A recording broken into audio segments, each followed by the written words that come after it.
Hello friends, स्वागत है आप सभी का सीबीबी आर्ट्स क्लास में। पिछली वीडियो में दोस्तों हम लोगों ने समाजशास्त्र की मॉडल पेपर को सॉल्व किया था, जिसमें हम लोगों ने पूरा प्रोसेस सॉल्व किया था और उसमें सबसे पहले बहुविकल्पीय जो थे बहुविकल्पीय को कवर किया था। फिर इसके बाद जो आपके अति लघु क्वेश्चन हैं, अति लघु क्वेश्चन दिखा दे रहे हैं। अति लघु क्वेश्चन देखिए यहाँ से आ चुका है और अति लघु क्वेश्चन हम लोग कवर किए थे। आज के इस वीडियो में हम लोग बात करेंगे यहाँ पे दोस्तों लघु उत्तरीय प्रश्न का, ठीक है, और लॉन्ग क्वेश्चन। तो यहाँ शुरुआत कर लेते हैं। जो अगर आप पिछली वीडियो नहीं देखे हैं तो पिछली वीडियो आप एक बार जरूर देखें, ताकि आप उसको तैयारी कर लें अच्छे से। मैंने आसान शब्दों में बताया है। इस वीडियो में हम लोग आसान शब्दों में समझने वाले हैं। पहला क्वेश्चन आपके सामने आ चुका है, ग्रामीण और नगरीय समुदाय में अंतर बताइए। अगर आप गांव में रहते होंगे तो गांव के बारे में जानते होंगे, गांव के लोग कैसे रहते हैं। अगर आप नगर में रहते हैं तो आप ये जानते होंगे कि नगर में लोग कैसे रहते हैं, उनकी क्या दिनचर्या होती है, कैसे उनका काम होता है, ये सब कुछ आप जानते होंगे। तो आइए इसको समझने की कोशिश करते हैं। सबसे पहले प्यारा सा हेडिंग डालेंगे, ग्रामीण और नगरीय समाज में अंतर। सबसे पहले ग्रामीण समाज में यहाँ पे लिखेंगे और इसमें लिखेंगे, आप क्या लिखेंगे, ग्रामीण समाज में, ग्रामीण क्षेत्रों में अधिकांश लोग अपनी आजीविका के लिए कृषि कार्य करते हैं। सिंपल सी बात है, गांव में खेती होती है तो लोग खेती करते हैं और उनकी आजीविका जो होती है वो खेती ही होता है, ठीक है। वो बात अलग है कि आज के दिन में कोई खेती नहीं करना चाहता है, वो बात अलग है, लेकिन ग्रामीण समाज का सबसे प्रमुख जो व्यवसाय है वो कृषि माना जाता है। कृषि, पशुपालन, ये सब माने जाते हैं। अर्थात हम कह सकते हैं कि प्राथमिक क्रिया में संलग्न होते हैं। प्राथमिक क्रिया का मतलब कृषि क्षेत्र, पशुपालन, ये सब आते हैं।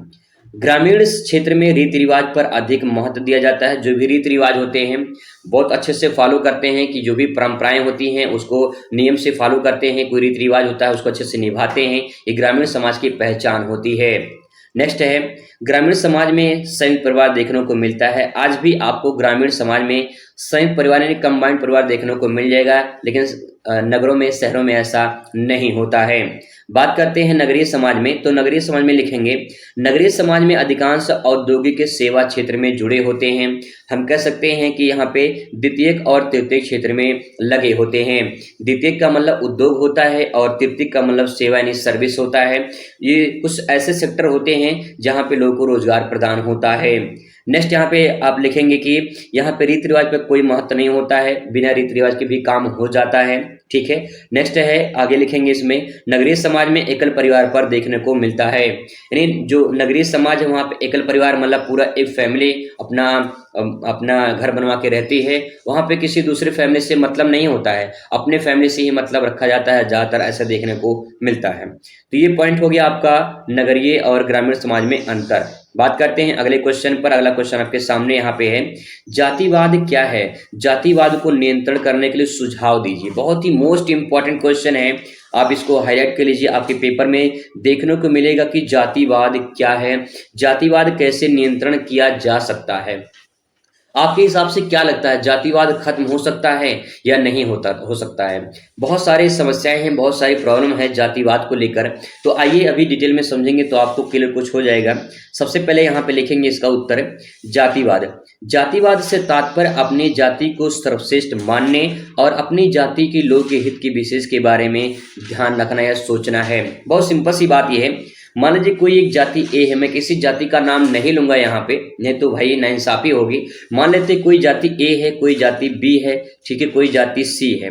अब ये जाति के जो समूह है, ए वाला जाति सोचेगा हम सर्वश्रेष्ठ हैं, बी वाला सोचेगा कि हम सर्वश्रेष्ठ हैं और सी वाला सोचेगा हम सर्वश्रेष्ठ हैं। यानी सभी जाति अपने आप में सर्वश्रेष्ठ हैं। पहले तो ऐसा नहीं होता था, पहले उच्च जाति निम्न जाति ऐसे हुआ करती थी, लेकिन अब हर जाति अपने आप में सक्षम है, अपना विकास कर रही है, सब कुछ संसाधन उनके पास है, कोई किसी से कम नहीं है। तो कहने का मतलब ये कि सारी जाति अपने आप में सर्वश्रेष्ठ मानती है। अब यहाँ पे देख पाएंगे कि जो जाति अपने आप को सर्वश्रेष्ठ मानती है, अपने जाति के लोगों के बारे में सोचती है, उनके हित के बारे में सोचती है, तो उसी को हम जातिवाद का नाम देते हैं, ठीक है भाई। जब देखिए नेता भी क्या करते हैं, जब वोट मांगने जाते हैं ना, तो जिस जाति के लोग होते हैं जो जाति के नेता होते हैं, अपनी जाति के लोग कहते हैं भैया अपने जाति के नाम पे वोट दीजिए, ठीक है, जाति का समर्थन कीजिए ताकि हम आपका सहायता कर सके, मदद कर सकें। तो नेता लोग भी जो है जातिवाद को बढ़ावा देते हैं, है ना। तो कहने का मतलब ये है कि जातिवाद प्रक्रिया जो है वो खत्म होने वाली अभी तो नहीं है, आने वाले दिनों में देखिए क्या होता है, वो बात की बात है। तो यहाँ पे जब जाति को सर्वश्रेष्ठ समझा जाए और जाति के लोग के बारे में सोचा जाए सिर्फ, तो अपनी ही जाति के बारे में जो लोग सोचते हैं तो उसे जातिवाद का नाम दिया जाता है। किसी अन्य जाति के बारे में क्यों नहीं सोचते हैं लोग, अपने ही जाति के बारे में सोचते हैं, तो ये समस्या है, ठीक है। नेक्स्ट है जीएस घुरई के अनुसार, जीएस घुरई ने कहा है भैया कि अब जाति एकता की भावना इतने दृढ़ है कि इसे जाति भक्त ठीक ही कहा जाता है। यानी बहुत सारे लोग हैं जो अपनी जाति का कट्टर समर्थक होते हैं कि हम इस जाति के हैं तो हम अपनी जाति का समर्थन करेंगे, ऐसे बहुत सारे लोग आपको देखने को मिल जाएंगे। तो यहाँ पे हम क्या कर सकते हैं, जाति भक्त तो ही कहेंगे उन्हें ना, जिसमें आप विश्वास करते हैं, जिसको आप मानते हैं उसी को तो भक्त कहते हैं। तो आप अपनी जाति को मानते हैं, अपनी जाति को बढ़ावा देते हैं, अपनी जाति को सर्वश्रेष्ठ समझते हैं, तो उसी को तो हम जाति भक्त कहेंगे। तो जीएस घुरई ने तो यही तो कहा है, जो व्यक्ति अपनी जाति को दृढ़ मानता है, अपनी जाति का समर्थन करता है, उसके बारे में सोचता है, वही जाति भक्त होता है। ये जीएस घुरई ने कहा है, ठीक है। आइए बात करते हैं इसके नियंत्रण करने के लिए क्या क्या सुझाव हैं। कुछ सुझाव दिए गए हैं, आइए बात करते हैं कौन कौन से सुझाव हैं। तो देखिए पहला सुझाव है, जातिवाद को समाप्त करने के लिए अंतर जाति विवाह का प्रोत्साहन दिया जाना चाहिए। ये बहुत ही इंपॉर्टेंट पॉइंट है। मैं आपको थोड़ा सा एक ऐसे ही स्टोरी छोटा सा सुना दूं। देखिए जो लव करने वाले होते हैं ना भैया, लव करने वाले, यही जो लोग हैं यही जातिवाद खत्म कर सकते हैं, क्योंकि जो लव करने वाले हैं ना तो जाति देखते हैं ना तो धर्म देखते हैं, उनके बस अंदर एक ही भूत सवार होता है, प्यार मोहब्बत, है ना। तो अब यहाँ पे सवाल ये है कि अगर अंतर जाति विवाह, मतलब कि अगर मान लो कोई ए जाति है तो अपने ए जाति में ही विवाह करेगा, लेकिन अगर ए जाति बी जाति में विवाह कर ले तो ये अंतर जाति हो जाएगा। अब ये अंतर जाति होगा तो हो सकता है कि आने वाले दिनों में जातिवाद खत्म हो जाए, लेकिन अगर अपने ही जाति में लोग शादी ब्याह करेंगे तो जातिवाद चलती रहेगी। तो यहाँ पे उसका प्रोत्साहन दिया जाना चाहिए। अगर प्रोत्साहन दिया जाता है अंतर जाति का तो हो सकता है कि जातिवाद समाप्त हो जाए आने वाले दिनों में। नेक्स्ट पॉइंट है, व्यक्ति के नाम से जुड़े जाति संबोधन शब्द होते हैं उसको समाप्त किया जाना चाहिए। बहुत सारे जो भी आपके जाति के नाम के आगे आपका जो टाइटल लगता है, जैसे कि अगर मैं बात करूं तो मैं नाम तो नहीं लेना चाहता, जैसे मान लीजिए जो भी आपका नाम है और नाम के आगे जो भी आपका यादव, ठाकुर, पंडित जो भी लगा रहता है, इसको जो जाति है इसको संबोधन को हटा देना चाहिए। अगर इसको हटा देते हैं तो हो सकता है कि भाई नाम से, किसी का नाम है तो नाम से थोड़ी स्पष्ट है कि भाई आप इस जाति के हैं। जब तक लोग टाइटल नहीं बताते हैं, टाइटल बता दीजिए तो आपको बता देंगे कि भैया आप इस जाति के लोग हैं, ठीक है, समझने की कोशिश करिएगा यहाँ पे। नेक्स्ट है, तीसरा पॉइंट है, जाति को समाप्त करने के लिए उपयुक्त कानून का निर्माण करना चाहिए। कुछ ऐसे कानून बनाना चाहिए सरकार को जिससे जाति समाप्त हो जाए, है ना। तो ये कुछ पॉइंट है जिससे आप नोट कर सकते हैं और अच्छे से प्रेजेंट कर सकते हैं। बाकी पे आपके दिमाग में और कोई आइडियाज आए तो आप उसे प्रेजेंट कर सकते हैं, अच्छे से लिख सकते हैं, ठीक है। आगे बात करते हैं यहाँ पे चौथा पॉइंट देखिए यहाँ पे, जातिवाद एक सामाजिक बुराई के रूप में स्वीकार किया जाना चाहिए।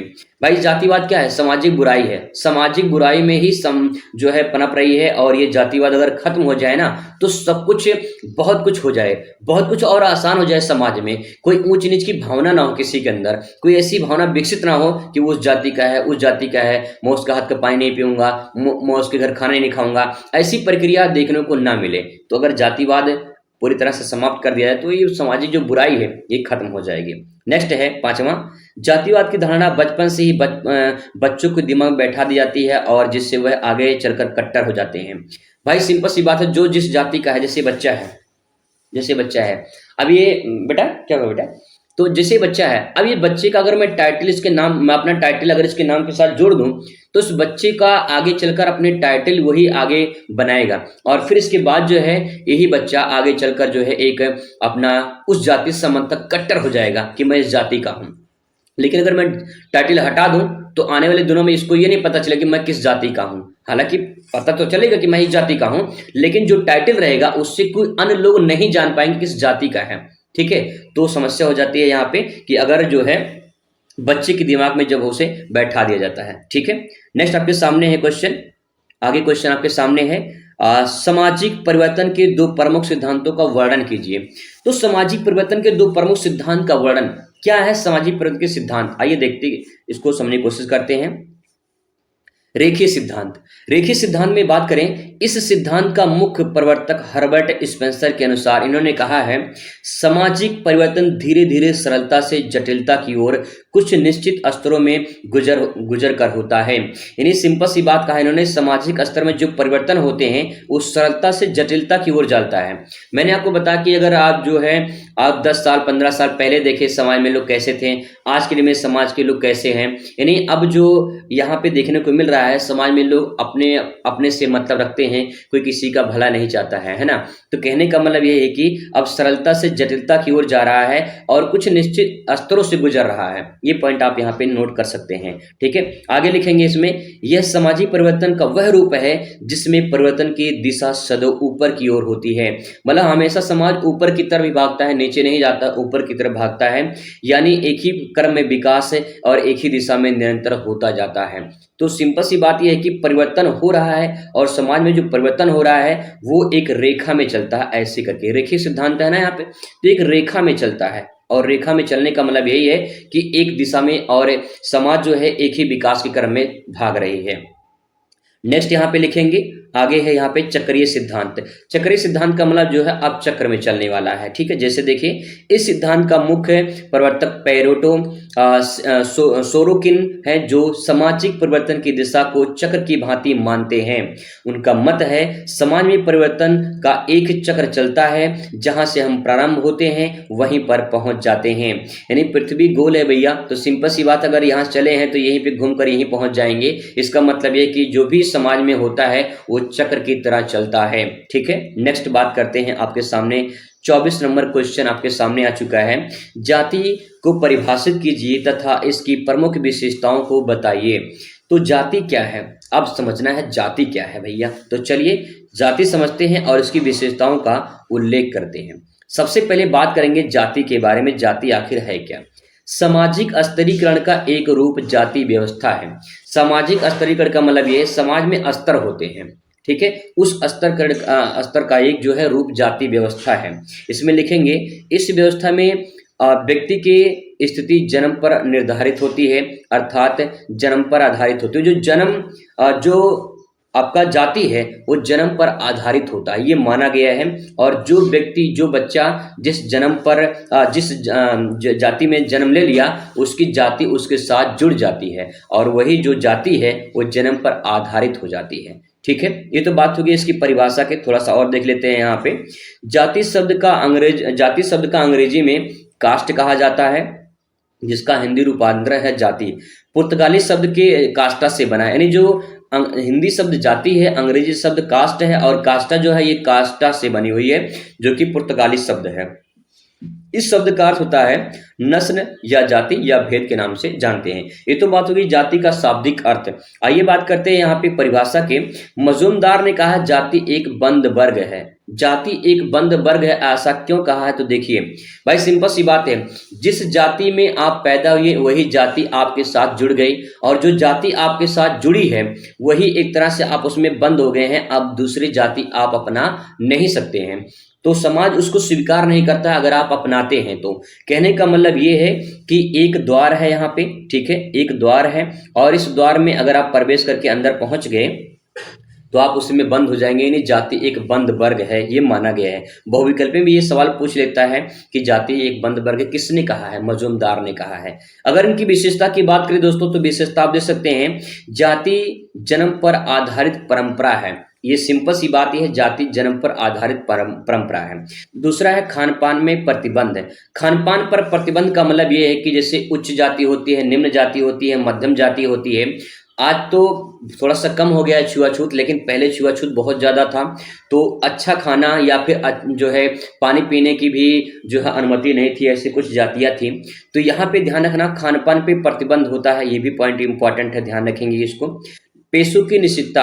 पेशों की मतलब ये कि जो भी रोजगार होते हैं वो निश्चित होते हैं, अच्छे रोजगार। और जो भी मान लो कि एक मोची है, एक नाई है, तो नाई का बेटा नाई, मोची का बेटा मोची बनेगा, ऐसा यहाँ पे रोजगार उनको मिलता है, ठीक है। ऊंच नीच की भावना समाज में देखने को मिलती है और वो जाति के आधार पर ही देखने को मिलती है। अनिवार्य सदस्यता का मतलब कि जो जिस जाति में पैदा हुआ वो उस जाति की अनिवार्य सदस्यता बन जाती है और उसी जाति में वो रहता है और उसी जाति से वो जो है जुड़ जाता है।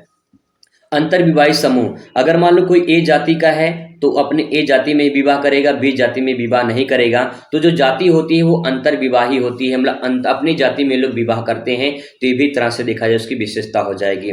नेक्स्ट है सामाजिक संबंधों का अभाव। सामाजिक संबंधों का अभाव का मतलब ये है कि जैसे अगर उच्च जाति है तो उच्च जाति के लोग अपने उच्च जाति में ही संबंध ज्यादा रखना पसंद करते हैं, ठीक है। जो निम्न जाति के लोग अपने निम्न जाति में ही संबंध बनाना मतलब रखना चाहते हैं। तो कहने का मतलब ये है सामाजिक संबंधों का भी अभाव हमें देखने को मिलता है। समान संस्कृति का अभाव, समान संस्कृति का अभाव का मतलब ये है कि जो भी उनकी संस्कृति होती है, जो भी उनके आचरण व्यवहार होते हैं वो अलग अलग होते हैं और अपना एक आचरण उनका बनाए रखते हैं। जैसे उच्च जाति का अपना अलग, निम्न जाति का अपना अलग होता है, ठीक है। निश्चित परंपराएं, कुछ ऐसी परंपराएं होती हैं जो लिमिट में होती हैं। उच्च वर्ग का अपना अलग होता है और निम्न जाति का अपना अलग होता है। विभाजन की स्थिति, देखिए जो उच्च जाति होती हैं वो अलग कैटेगरी में रहते हैं, जो निम्न जाति के अलग कैटेगरी में रहते हैं, जो मध्यम जाति के लोग रहते हैं अपना अलग कैटेगरी में रहते हैं। जैसे आपका गांव है, आपके गांव में पूर्वा होता है, कस्बा होता है, पूर्वा होता है। उस पूर्व में कस्बों में अलग अलग जाति के लोग रहते हैं और जैसे मान लीजिए गांव है तो यहाँ पे अपना अलग जाति के लोग, यहाँ पे अपना अलग, यहाँ पे अपना अलग, ठीक है। मान लीजिए कोई यहाँ पे रहता है, ए जाति के लोग रहते हैं, यहाँ पे बी जाति के लोग रहते हैं, यहाँ पे सी जाति के लोग रहते हैं। इस ए जाति में यहाँ पे बी के लोग नहीं रहते होंगे, ऐसा आपको देखने को मिलता होगा। तो ये पूरी की पूरी जो है ये विभाजन की स्थिति जाति के आधार पर होती है, ठीक है। तो दोस्तों ये क्वेश्चन था, इंपॉर्टेंट था, इसको ध्यान रखेंगे। क्वेश्चन नंबर आपके सामने नेक्स्ट है। क्वेश्चन दोस्तों यहाँ पे बहुत ही मोस्ट इंपॉर्टेंट है, उदारीकरण को परिभाषित कीजिए या उदारीकरण की नीति के भारतीय समाज पर पड़ने वाले प्रभावों का उल्लेख कीजिए। इसी सवाल को अथवा करके पूछ सकता है कि उदारीकरण के परिणामों का उल्लेख कीजिए। आखिर उदारीकरण क्या है इसको समझना है, तो आइए देखते हैं उदारीकरण के बारे में। एक प्यारा सा हेडिंग डालेंगे उदारीकरण और लिखेंगे इसके बारे में। उदारीकरण का अर्थ ऐसे नियंत्रण से छूट देने से है या मुक्त करने से है। यानी उदारीकरण का मतलब टैक्स देना, छूट देना, कर मतलब कि यहाँ पे टैक्स नहीं देना, छूट देना। जैसे मान लीजिए आपने 1000 रुपये का सामान खरीदा, दुकानदार ने आपको 200 रुपया छोड़ दिया उस पर, तो ये 200 रुपये का जो छूट है यही उदारीकरण के नाम से जाना जाता है, ठीक है। आगे देखिए, उदारीकरण में सभी क्रियाएं सम्मिलित की जाती हैं जिनके द्वारा किसी देश के आर्थिक विकास में बाधा पहुंचाने नीतियां, नियमों और जो है प्रशासनिक जो नियंत्रण होते हैं उन प्रक्रियाओं को आज को समाप्त किया जाए। मतलब ये जो सरकार द्वारा नियम लगाए जाते हैं, इन सबको प्रशासनिक जो नियंत्रण होते हैं इनको हटा देना या समाप्त करना प्रक्रिया ही उदारीकरण के नाम से जाना जाता है। 2 पॉइंट यहाँ पे और लिखेंगे कि भारत में उदारीकरण की जो नीति है वो 90 के दशक से प्रारंभ है, जिसका कृषि तथा सामाजिक जीवन पर बहुत गहरा प्रभाव पड़ा है। इस नीति के अंतर्गत विश्व व्यापार संगठन भागीदारी होता है। यानी मतलब कि विश्व व्यापार संगठन जो WTO है ये इसमें भागीदारी है, इसका जो है एक तरह से सहयोग है, ठीक है। नेक्स्ट बात करें तो यहाँ पे आगे बात करते हैं यहाँ पे जिसका उद्देश्य है अधिक मुक्त अंतर्राष्ट्रीय व्यापार व्यवस्था करना। यानी जो WTO है, ये WTO विश्व व्यापार संगठन, वर्ल्ड ट्रेड ऑर्गेनाइजेशन, ये एक संस्था है जो कि अंतर्राष्ट्रीय व्यापार को संचालित करता है, उनके नीति नियमों को संचालित करता है और इसके द्वारा कहा गया है कि मुक्त व्यापार होना चाहिए, ये बताया गया है, ठीक है। इसके लिए भारतीय बाजारों में आयात हेतु खोलने की आवश्यकता है। जैसे कि WTO करता है, अंतर्राष्ट्रीय बाजारों में मुक्त व्यापार कराता है, ऐसे भारतीय बाजारों में भी मुक्त व्यापार होना चाहिए, ठीक है। नेक्स्ट हो जाओ बेटा। इसके बाद देखते हैं आगे, उदारीकरण नीति के भारतीय समाज पर पड़ने वाले प्रभाव। क्या प्रभाव है, आइए इनको देखते हैं प्रभाव को। तो पहला प्रभाव यहाँ पे देखिए, उदारीकरण में कुछ ऐसे क्षेत्र में किसानों की स्थिति होती है। यहाँ बैठ जाओ बेटा। अच्छा, अब आगे देखते दोस्तों, यहाँ पे देखते हैं, सॉरी फॉर द मिस्टेक हो गया थोड़ा सा, यहाँ पे आगे देखते हैं। यहाँ पे उदारीकरण में कुछ ऐसे क्षेत्रों में किसानों को बहुराष्ट्रीय कंपनियों से कुछ निश्चित फैसले उगाने के लिए संविदा दी गई है। अब संविदा का मतलब क्या है, तो संविदा का मतलब दिखाते हैं आपको। यहाँ पे देखिए, संविदा मतलब होता है जिसे कॉन्ट्रैक्ट फार्मिंग, जिसे कॉन्ट्रैक्ट पे खेत लेते हैं उसके बाद खेती करते हैं, उसको बोलते हैं, नहीं बेटे समझ लो, और फिर उसके बाद जो है यहाँ पे किसानों को, कंपनियों को, व्यक्तियों के बीच अनुबंध आधारित खेती करने का तरीका। मतलब ये जैसे कि ये खेत है, ठीक है, ये किसी व्यक्ति का खेत है, अगर इस खेत को जो है कोई अधिया पे लेकर काम कर रहा है तो उसी को संविदा या कॉन्ट्रैक्ट खेती के नाम से जाना जाता है। ठीक है, नेक्स्ट आपके सामने है अगला पॉइंट, जहां संविदा खेती किसानों की वित्तीय सुरक्षा प्रदान करती है वहीं किसानों के लिए अधिक सुरक्षा बन जाती है, क्योंकि इनमें किसी एक कंपनी पर निर्भर होते हैं। कहने का मतलब ये है कि कोई अगर एक कंपनी पर आप निर्भर रहते हैं तो जो है ये दिक्कत हो सकती है, तो ये ध्यान रखेंगे।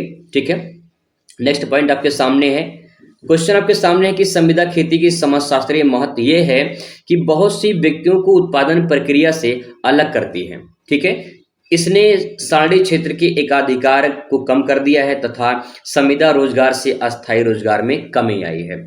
संविदा रोजगार में अस्थायी जो परमानेंट रोजगार था उसमें कमी आई है, अब लोगों को संविदा रोजगार ज्यादा मिलता है। ठीक है, क्वेश्चन नंबर 26 लास्ट आपके सामने है, जन संपर्क माध्यम हमारे प्रतिदिन की जीवन का विभिन्न अंग है, इसको स्पष्ट कीजिए। यह पूछ सकता है जन संचार के माध्यम के रूप में क्या रेडियो की भूमिका खत्म हो रही है, इसके बारे में बताना है। तो यहाँ पे थोड़ा सा पॉइंट है, इसको देख लेते हैं। उत्तर में लिखेंगे संचार का व्यापक रूप ही जनसंचार कहलाता है। जब संचार की प्रक्रिया सामाजिक स्तर पर बड़े पैमाने पर होती है तो उसे जनसंचार के माध्यम से जाना जाता है, मतलब जनसंचार कहा जाता है। वर्तमान में जनसंचार मानव जीवन की अभिन्न अंग बन गया है, जिन्हें हमें आधारों से समझ सकते हैं, निम्नलिखित आधारों पे समझ सकते हैं। तो यहाँ पे देखिए आधार दिए गए हैं। पहला आधार है सूचना एवं विचार के प्रमुख माध्यम के रूप में जनसंचार संप्रेषण यानी कम्युनिकेशन से द्वारा मानव के अभूतपूर्व से प्रभावित किया है। कहने का मतलब ये है कि जो जनसंचार है वो मानव को प्रभावित किया है। आप देख पा रहे हैं कि मोबाइल के जमाने कैसे लोगों को परिवर्तन किया है। नेक्स्ट इसमें है, इसके द्वारा जन सामाजिक को किसी मुद्दे पर लोकमत बनाने या बदलने की क्षमता होती है। दूसरा पॉइंट। तीसरा पॉइंट आप इसमें लिखेंगे, जनसंचार द्वारा राष्ट्रीय एकता को बल मिलता है और जनता में प्रेम भावना विकसित होती है। नेक्स्ट लिखेंगे, बस तो ये समझ लीजिए एक बार, जनसंचार द्वारा जागरूकता का प्रचार भी किया जाता है तथा सामाजिक मुद्दों पर प्रति क्षेत्र राजनीतिक, आर्थिक और सामाजिक विकास संभव होता है। नेक्स्ट आप लिखेंगे पांचवा पॉइंट, जनसंचार के द्वारा जन की सामान्य भाषा की विकास, विकसित संस्कृति का विकास एवं सामाजिक विकास में परिवर्तन संभव हो पाता है। एक पॉइंट यहाँ पे लिख देंगे कि जो है रेडियो का संचार एक महत्वपूर्ण माध्यम था। भारत की द्वितीय ही घरों में रेडियो, मतलब कि दूसरे घर में रेडियो देखने को मिलता था, जिसमें अब जो रेडियो का जो मनोरंजन है वो आपको मोबाइल फ़ोन में मिलता है। अब लोग मोबाइल फ़ोन में रेडियो का इस्तेमाल करते हैं, वहाँ पे लोग सुनते हैं। ठीक है, इसके बाद तो लॉन्ग क्वेश्चन है, दीर्घ उत्तरीय प्रश्न है, आप यहाँ पे देख पा रहे हैं दीर्घ उत्तरीय प्रश्न है और ये क्वेश्चन आप तैयार जरूर करेंगे। मैं लॉन्ग क्वेश्चन अगली वीडियो में लेकर आऊँगा ताकि जो है आप उसे अच्छे से तैयार कर पाएँ। तो चलिए मिलते हैं नेक्स्ट वीडियो में, तब तक खुश रहिए, मस्त रहिए, ज़िंदगी में स्वस्थ रहिए। धन्यवाद।